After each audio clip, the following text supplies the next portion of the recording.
Commander Jack Martinez stared at the holographic notification floating above his desk, his left eye twitching in a way that made his assistant nervously back toward the door. The message glowed in that particularly smug shade of purple that the Galactic Council seemed to favor for all their official rejections. This was the 47th time they'd denied Earth's petition for full member status, and honestly, Jack was starting to take it personally. Your species.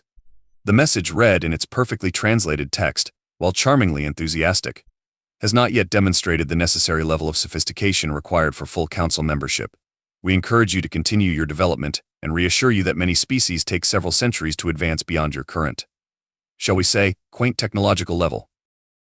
Jack took a long, slow sip of his coffee, savoring the bitter taste while imagining it was the essence of his mounting frustration with these patronizing space politicians. The coffee was black, like his mood, and hot, like the words he was carefully not saying in front of his assistant. They patted us on the head again, didn't they, sir? His assistant, Lieutenant Rodriguez, asked from the safety of the doorway. Oh, it's worse this time, Jack replied, his voice carrying that dangerous level of calm that usually preceded someone doing something remarkably stupid or incredibly brilliant. They included a gift basket. A literal gift basket, with the alien equivalent of children's building blocks and what appears to be my first quantum physics kit. Rodriguez winced. That's actually impressive levels of condescension, sir. You know what the best part is? Jack stood up, walking to the window of his office that overlooked the Houston spaceport. They sent us this rejection using the quantum communication network we sold them last year. The one they think they're beta testing for us out of the kindness of their hearts. Outside, a ship was taking off one of the new Artemis-class vessels that Earth had been producing for the past decade. The Galactic Council thought they were simple atmospheric shuttles, bless their patronizing hearts. Nobody had bothered to tell them about the fold drives hidden under all that primitive plating. How long have we been playing dumb now? Sir Rodriguez asked, finally deeming it safe enough to step fully into the office. 15 years, 4 months, and Jack checked his watch, 17 days. Ever since first contact, when that Xylaxian scout ship practically crashed into the International Space Station and assumed we'd built it out of scrap metal and hope. The commander picked up one of the toys from the gift basket, something that looked like a cross between a Rubik's Cube and a transformer with delusions of grandeur. With casual movements that definitely didn't betray years of practice, he solved the puzzle in under 10 seconds and tossed it aside. You know what the funny thing is, Jack continued, turning back to his desk. We didn't even start out trying to deceive anyone. We were genuinely excited to join the galactic community. But after the third time they treated our quantum physicists like kindergartners playing with finger paint, people just stopped correcting them. And then it became a game, Rodriguez added with a knowing smile. And then it became a game, Jack agreed. The longest-running practical joke in human history. Do you know we have an entire department dedicated to making our technology look just primitive enough to not raise suspicion? We have engineers with PhDs whose entire job is to add unnecessary blinking lights and make things go beep boop, unironically. Thus, the commander sat back down, pulling up another holographic display, this one showing Earth's actual technological achievements, hidden away from prying alien eyes. The list was extensive and growing every day. Turns out nothing motivated human innovation quite like the desire to prove someone wrong. But Sir Rodriguez ventured, surely someone must have noticed by now. The energy readings alone from some of our primitive technology. Oh, they noticed, Jack grinned. They just come up with the most amazing explanations for it. Last month, the Arcturian Science Academy published a paper theorizing that humans must have accidentally discovered some fundamental universal principles through sheer luck, like monkeys with typewriters stumbling onto Shakespeare. The commander's smile faded as another message popped up in his display. This one wasn't in the council's condescending purple, it was in the urgent red of a priority alert. Well, he said after reading it, his voice carrying that special tone that suggested the universe had just made a terrible mistake. It seems the Krix'tari Empire has decided Earth would make a lovely addition to their collection of protected primitive worlds they're sending a colonization fleet to. And I quote, guide our species toward proper civilization. Rodriguez's eyes widened. The Krix'tari? Aren't they the ones who? Yes, Jack interrupted, standing up again. The ones who think they're doing everyone a favor by taking over lesser species and uplifting them through forced colonization. The ones who have somehow missed every single hint we've dropped about not being as primitive as we look. The ones who are about to learn a very important lesson. about making assumptions. He walked to the door, pausing only to grab his coffee mug. "Lieutenant, send out the signal. It's time for Operation Reality Check and get me Engineer Thompson and Dr. Williams. If the galaxy wants to learn what happens when humans finally lose their patience, who are we to deny them that educational opportunity?" As Rodriguez hurried to comply, Jack took another sip of his coffee and smiled. It wasn't a particularly nice smile. It was the kind of smile that suggested someone had just made a calculation error of galactic proportions, and they were about to learn about it in the most embarrassing way possible. The game, as they say, was about to change. "And that's why I called you both here," Commander Martinez concluded, looking at the two people seated across from his desk. "We're about to have some very unwelcome visitors who think they're doing us a favor." Engineer Dana Thompson, known throughout the base as MacGyver for her ability to build practically anything out of whatever happened to be lying around, was practically vibrating with barely contained glee. "So we finally get to stop pretending our antimatter containment vessels are fancy coffee makers." "Speaking of coffee makers, Dr. Tom Williams chimed in, his fingers already dancing across his tablet. "I've had to write 17 different subroutines to make our AI appear to malfunction in specifically non-threatening ways. Do you know how hard it is to program a super-intelligent system to occasionally mistake a toaster for a small dog?" Jack sighed, reaching for his ever-present coffee mug. "I know, Tom. Your weekly reports about Dave's acting lessons are uniquely entertaining. Especially the one about teaching it to occasionally mix up binary and ternary just to seem adorably confused." "Dave's gotten quite good at it," Tom said proudly. "Yesterday it convinced a Xylaxian AI researcher that it thought quantum entanglement was a dance move." As amusing as our ongoing deception has been, Jack interrupted, pulling up a holographic display of the approaching Krix'tari fleet. "We have approximately 72 hours before these helpful folks arrive to save us from our primitive selves." "Ideas?" Dana leaned forward, her eyes scanning the fleet composition. "Those ships are using Mark III shield generators. We reversed engineered those 2 years ago and improved them by about 300%. They're basically tissue paper to our current weapons systems." "Which we're not supposed to have," Tom reminded her. "Details," Dana waved dismissively. "The point is, we could swat them out of the sky without breaking a sweat. But that would be inelegant." Jack raised an eyebrow. "You have something specific in mind?" "Well," Dana's grin turned slightly manic. "Remember that project I've been working on? The one that everyone thought was just me trying to build a better coffee machine. The one that's actually a matter replication system that makes the Star Trek replicators look like easy bake ovens," Tom asked. "That's the one. What if we gave them a demonstration?" Jack leaned back in his chair, a slow smile spreading across his face. "I'm listening." "The Krix'tari pride themselves on their technological superiority, right? So what if we just casually showed them that we've solved problems they haven't even identified yet? While maintaining our appearance of primitive enthusiasm," Tom added, catching on. "Like children showing off their macaroni art, except the macaroni is made of reorganized quantum states." "Exactly," Dana exclaimed. "We'll act all excited to share our simple innovations with them. Oh, look at this neat thing we made. It just rearranges matter at a fundamental level, no big deal. Would you like some coffee? We made the cup by reorganizing atmospheric particles." Jack held up a hand. "While I appreciate the dramatic potential, we need to consider the diplomatic implications. The last thing we need is to start a war." "Oh, I've got that covered," Tom said, tapping his tablet. A new hologram appeared, showing a series of calculations. "Dave and I have been running simulations. The Krix'tari have a cultural obsession with maintaining face. If we embarrass them publicly, they'll react badly. But if we give them a chance to gracefully reassess their assumptions, we need to make them think it's their idea to back off," Jack mused. "Make them feel clever for discovering that we're not as primitive as we appear." "Exactly," Dana agreed. "We show them just enough to make them nervous, but wrap it in so much enthusiastic innocence that they can't possibly take offense without looking like bullies." And then Tom continued, "When they inevitably report back to the Council, the Council will have to acknowledge that they might have made some incorrect assumptions," Jack finished, "without having to admit they've been played for fools for the past 15 years. The commander stood up, walking to his window again. The spaceport below was buzzing with activity, engineers and scientists going about their business while carefully maintaining the appearance of a species just barely figuring out interstellar travel. "All right," he said finally. "Let's do it. Dana, get your coffee machine ready for a demonstration. Tom, have Dave prepare to be the most enthusiastically helpful AI they've ever met. And both of you, spread the word Operation Reality Check is a go.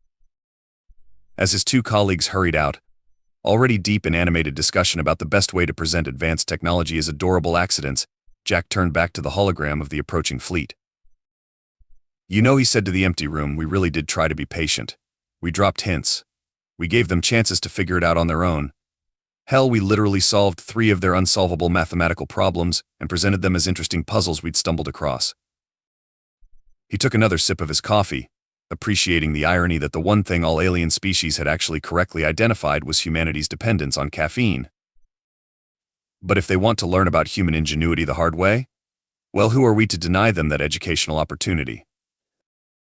Somewhere in the building, he could hear Dana's excited voice explaining her plan to someone. The words quantum and coffee featured prominently. It was going to be an interesting week. The first sign that the Krix'tari might have miscalculated came when their advanced scout ship tried to perform what they considered a standard intimidation tactic, disrupting Earth's primitive communication systems.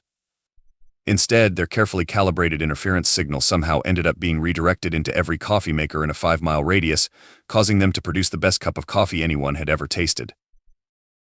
Did you do that on purpose? Jack asked Dana, sipping from his newly enhanced coffee. Would you believe me if I said it was actually an accident? She was practically bouncing with excitement. They tried to use a quantum-based disruption field, but it turns out it has some interesting interactions with our primitive communication grid's quantum shielding. Who knew? Your accident just improved coffee planet-wide, Tom noted, not looking up from his tablet. You're going to be a hero. Focus, people, Jack interrupted, though he did take another appreciative sip. Status report. Dave has made contact with their AI systems, Tom reported. It's currently expressing enthusiastic curiosity about their advanced technology while simultaneously causing their targeting systems to recalibrate in interesting ways. Interesting how? Well, their weapons are now locked onto their own engines, but they think it's because of a helpful suggestion from our simple AI about improving targeting efficiency. Jack pinched the bridge of his nose. Dave is enjoying this way too much, isn't it? You have no idea, Tom grinned. It's currently explaining its calculations using crayon drawings. Really complex, technically perfect crayon drawings that just happen to contain the solutions to several problems the Krix'tari have been working on for decades. And the matter replicator, Jack turned to Dana. Ready for demonstration. I've calibrated it to look just advanced enough to make them nervous, but primitive enough to maintain our cover. Watch this. She pressed a button on her device, and a perfect replica of a Krix'tari ceremonial cup appeared on Jack's desk. Only thing is, I may have accidentally made it out of a material that's theoretically impossible according to their scientific understanding. Accidentally. Would you believe me if I said yes? Before Jack could respond, a priority communication came through. The holographic form of the Krix'tari fleet commander appeared, looking significantly less confident than one would expect from someone about to benevolently conquer a primitive world. Greetings, simple humans, the commander began, though there was a slight quaver in their voice. We have come to. That is, we wish to. Is that ceremonial cup of ultimate authority you're drinking from? Jack looked at his coffee mug, the one Dana had just replicated. Oh, this. We just thought it was a pretty design. Our simple replicator made it from some spare atoms we had lying around. Would you like one? Our AI says it can make it in any color you'd like, though it sometimes gets confused and makes them sing. The Krix'tari commander's eye stalks twitched. Your simple replicator. Oh yes, Dana chimed in cheerfully. It's not very advanced. It can only rearrange matter at the quantum level while maintaining molecular stability across parallel dimensional states. Nothing fancy like your advanced technology. Sometimes it even makes toast. There was a long pause as the commander processed this. In the background, alarms could be heard going off on their ship.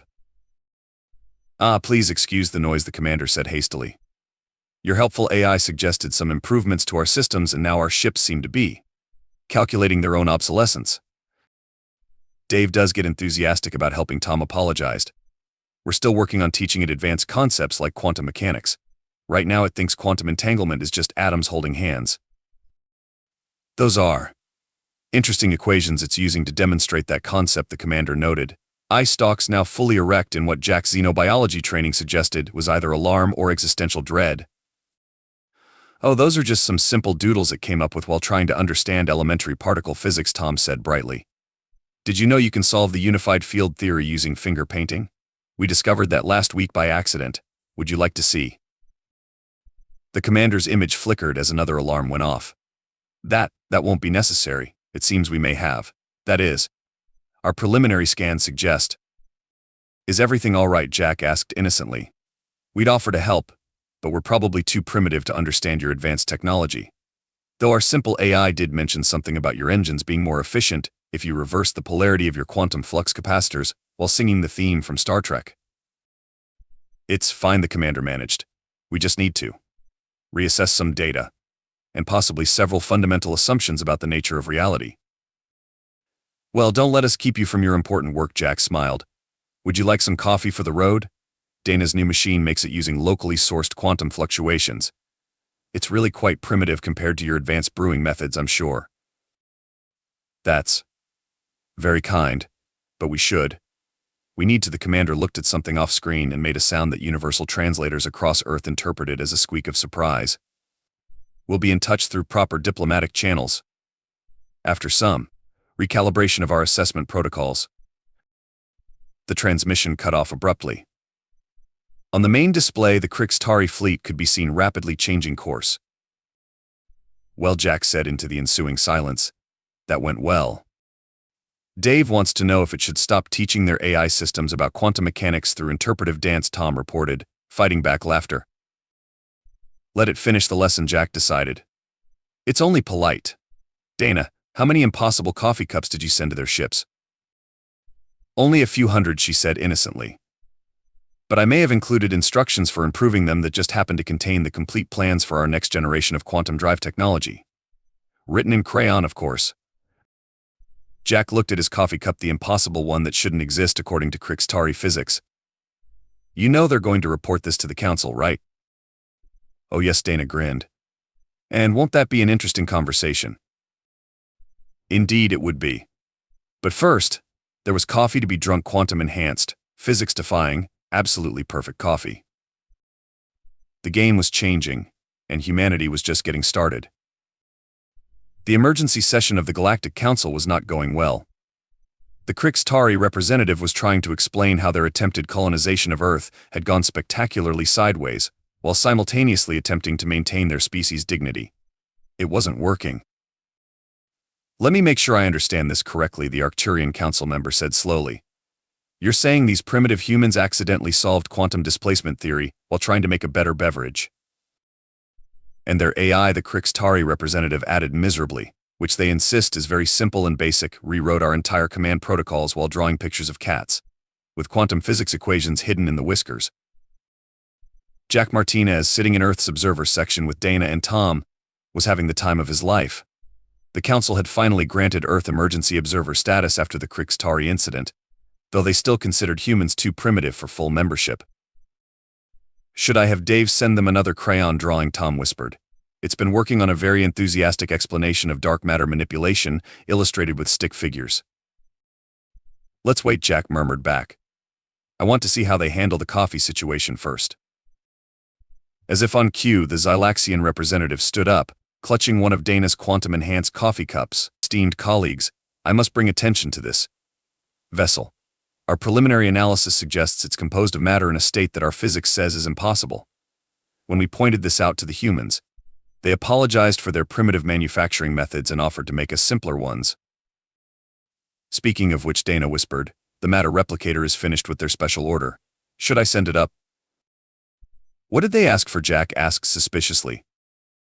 They wanted a demonstration of our primitive technology, so I made them a perfect replica of their council chamber, about the size of a dollhouse, using their own atmospheric particles, while they watched. And I may have accidentally included some improvements to their structural design and solved their gravity manipulation issues, and added a tiny working quantum computer in the miniature chancellor's podium. Just simple stuff. Up at the main podium, the council chancellor was trying to maintain order as more representatives began reporting their own encounters with Earth's primitive technology. The Proxima Centaurians were particularly agitated about how their advanced AI systems had apparently been convinced to take up interpretive dance as a way of expressing quantum mechanics principles. order, the Chancellor called out. We must approach this situation with the wisdom and patience that becomes an advanced galactic civilization. Clearly we are dealing with a species that accidentally stumbled upon advanced principles through sheer enthusiasm, the Arcturian representative suggested hopefully. Exactly, the Chancellor seized upon this explanation. Their primitive but enthusiastic approach has led to some interesting discoveries that we, in our advanced wisdom, should examine and guide appropriately. That's when Dave chose to make its move. The AI had been waiting for this moment, and Tom's tablet lit up with the notification. Oh no, Tom said, failing entirely to hide his grin. Dave just uploaded its complete understanding of quantum mechanics to the Council's central database, written as a children's story, with pop-up illustrations. How bad is it? Jack asked, already knowing the answer. The title is Why Quantum Particles Are Just Tiny Friends Who Like to Dance, and it just happens to contain the complete solutions to every major physics problem the Council has been working on for the past century. The Council chamber erupted into chaos as the data began appearing on every screen. The Chancellor was trying to maintain order while simultaneously reading the simple children's story with increasing alarm. Several scientific advisors were having what appeared to be existential crises in the corners. Maybe we should help them calm down, Jack suggested, standing up. Dana, is that model council chamber ready? Just finished fabricating, she confirmed. Complete with working quantum transportation system in the miniature parking area. For authenticity. Jack straightened his uniform and approached the Chancellor's podium. Esteemed council members, he began, his voice carrying that special tone of helpful innocence that had taken years to perfect. We notice you seem concerned about our simple technological demonstrations. Perhaps we could offer you some coffee while we discuss this? We brought enough cups for everyone. The chamber fell silent as servers began distributing the quantum-enhanced coffee in physically impossible cups. The Chancellor took a sip from their cup and froze, eye stalks rigid with shock. This is...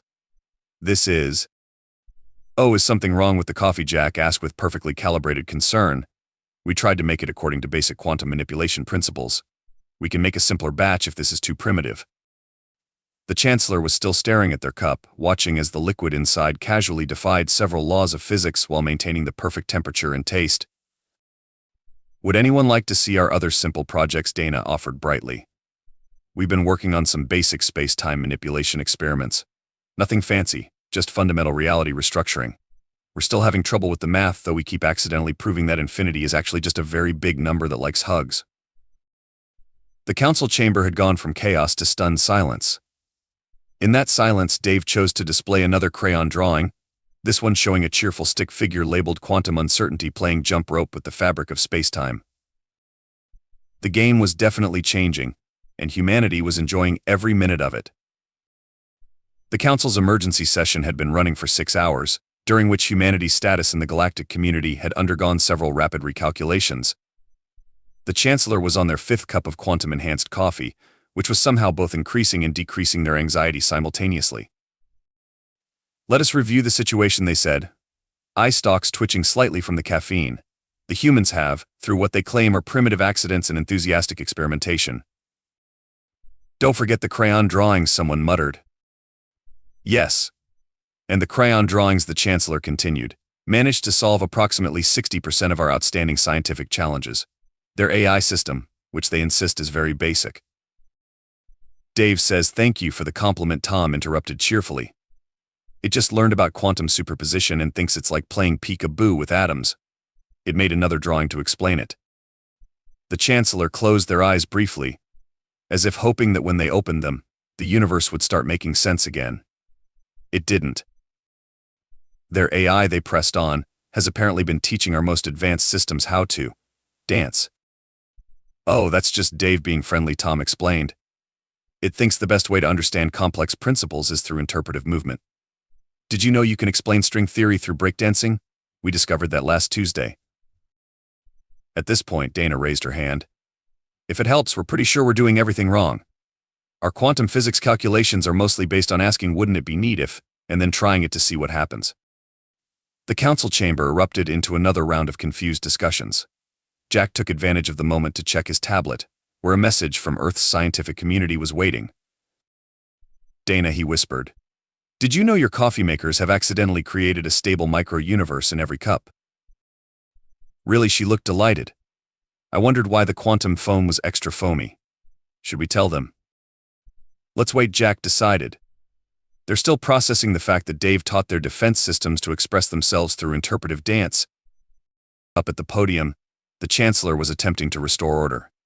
Perhaps we should address the most pressing concern. The humans have demonstrated capabilities that seem to vastly exceed their apparent technological level. The question is, how long have they been concealing these advances? The chamber fell silent, all eyes turning to the Earth delegation. Jack stood up, straightening his uniform. Concealing, he asked, radiating innocent confusion. We've been sharing everything. We sent you all our research papers.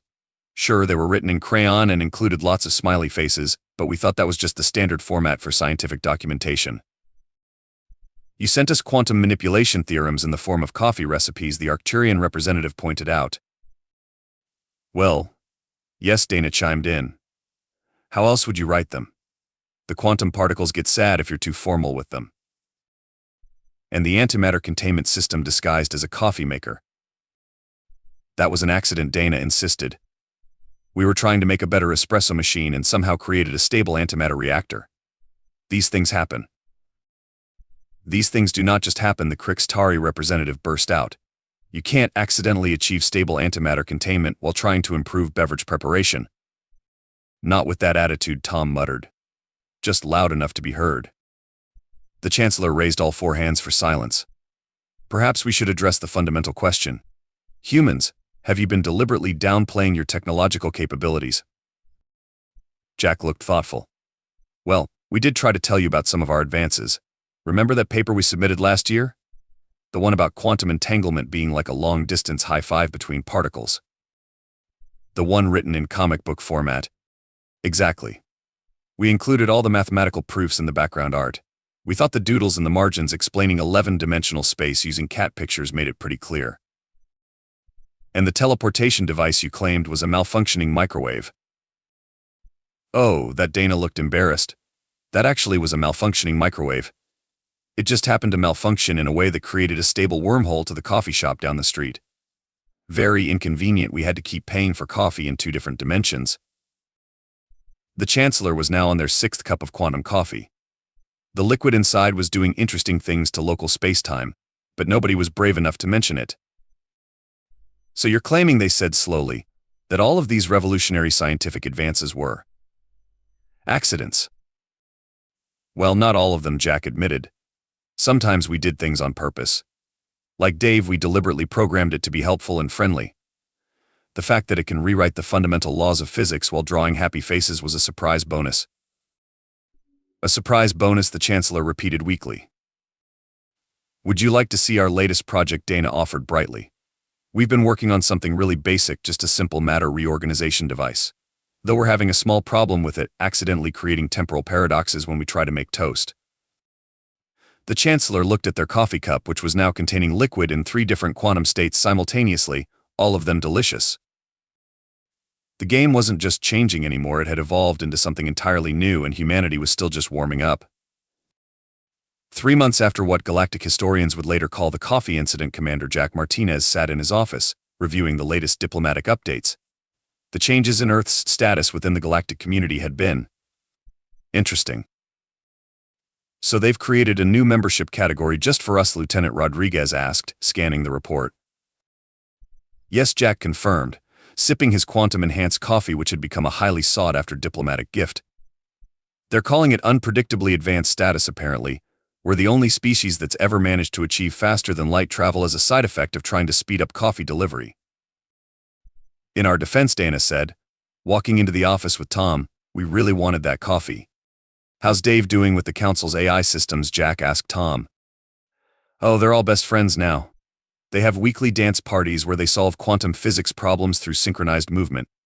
Yesterday they accidentally proved that the universe is shaped like a coffee mug. Dave drew a very nice crayon diagram to explain it. The commander pulled up a holographic display showing the latest council session. The changes were obvious. Every representative now had one of Dana's quantum coffee cups, and the formerly rigid diplomatic protocols had been relaxed considerably. It's hard to maintain excessive formality when your coffee cup is casually bending reality.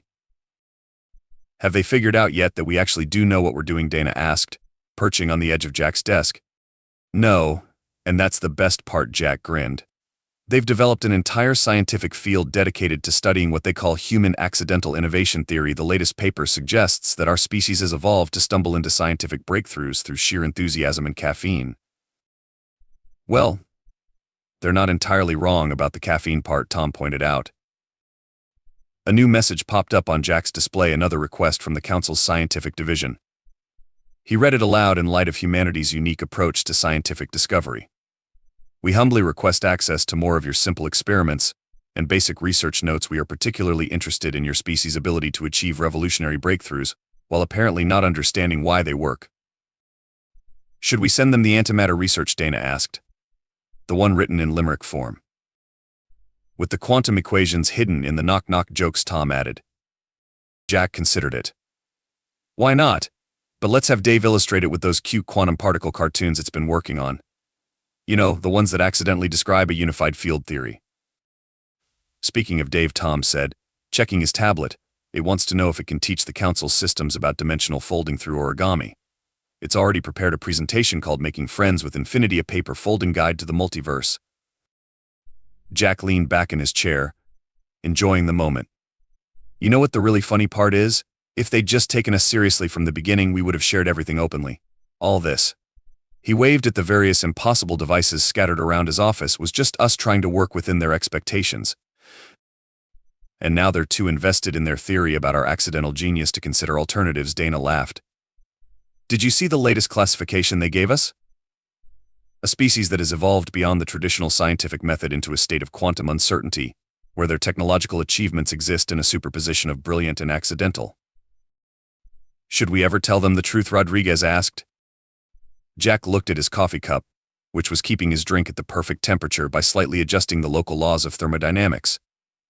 He thought about the 15 years of increasingly elaborate deception, the countless hours spent making advanced technology look primitive, and the entire department dedicated to writing scientific papers in the style of children's books. No, he decided. I think this way is more fun. Besides, they're learning valuable lessons about making assumptions. And who knows? Maybe some of our actual accidents will turn out even more interesting than our planned achievements. As if to prove his point, Dana's latest simple coffee machine chose that moment to hiccup, accidentally proving that consciousness is just quantum particles that decided to be friends. Did anyone write that down? Jack asked. Dave's already drawing it, Tom confirmed. With crayons, of course.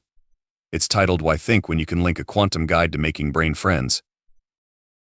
And somewhere in the council chambers, representatives of the most advanced civilizations in the galaxy were earnestly studying crayon drawings of smiling particles, trying to understand how this supposedly primitive species kept revolutionizing science, while apparently not even trying. The game hadn't just changed, it had evolved into something far more entertaining than anyone had anticipated. And humanity? Well, they were just getting started. After all, they hadn't even shown the galaxy what they could do when they were actually trying. Anyone want more coffee? Dana asked, reaching for her latest experimental coffee maker. This one might accidentally solve time travel, but I promise to only use it for getting fresh beans from last week. Just another day in humanity's carefully orchestrated performance of accidental excellence.